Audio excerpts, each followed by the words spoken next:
Malappuram Edavanna പോത്തുവെട്ടിയിൽ furniture നിർമ്മാണശാലയിൽ അർദ്ധരാത്രിയോടെ വൻ തീപിടുത്തമുണ്ടായി. വിവിധ സ്ഥലങ്ങളിൽ നിന്ന് ഫയർഫോഴ്സ് യൂണിറ്റുകൾ എത്തി തീ നിയന്ത്രണ വിധേയമാക്കി. ജംഷീർ കൊടിഞ്ഞി വിവരങ്ങൾ നൽകാം. ജംഷീർ, ദൃശ്യങ്ങൾ കാണാൻ ഒരു വലിയ ഏരിയയിലാണ് തീപിടുത്തം ഉണ്ടായിട്ടുള്ളത്. വലിയ നാശനഷ്ടങ്ങൾ ഉണ്ടായോ? എന്താണ് തീപിടുത്തത്തിന് കാരണമെന്ന് വ്യക്തമായോ?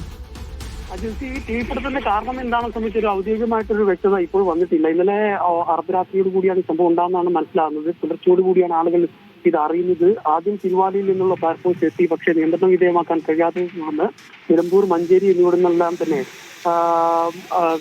ഫയർഫോഴ്സ് എത്തിയിരുന്നു. കൂടാതെ സന്നദ്ധ പ്രവർത്തകരും പോലീസും KCB ഉൾപ്പെടെയുള്ള ആളുകൾ, ഒരുപാട് ആളുകൾ, നാട്ടുകാർ ഉൾപ്പെടെയുള്ളവരുണ്ടായിരുന്നു. മണിക്കൂറുകൾ നീണ്ട പരിശ്രമത്തിനൊടുവിലാണ് ഇപ്പോൾ ഈ തീ നിയന്ത്രണ വിധേയമാക്കാനായത്. പക്ഷെ അപ്പോഴേക്കും ഷെഡുകളെല്ലാം തന്നെ പൂർണ്ണമായും കത്തിനശിച്ചിരുന്നു എന്നുള്ളതാണ്. ഫർണിച്ചർ നിർമ്മിക്കുന്ന ഷെഡുകളാണെന്നാണ് നമുക്ക് മനസ്സിലാക്കാൻ കഴിയുന്നത്. 2 വ്യക്തികളുടെ പേരിലുള്ള ഓരോ ഷെഡുകൾ വീതമാണ്. അത് പൂർണ്ണമായി ഇപ്പോൾ കത്തിനശിച്ചിരിക്കുന്നു എന്നുള്ളതാണ്. ഏതായാലും ഫയർഫോഴ്സുകൾ, എത്തിയ ഫയർഫോഴ്സുകൾ, നാട്ടുകാരൊക്കെ ചേർന്ന് മണിക്കൂറുകളോളം നീണ്ട പരിശ്രമത്തിനൊടുവിലാണ് ഈ നിയന്ത്രണ വിധേയമാക്കാൻ കഴിഞ്ഞത്.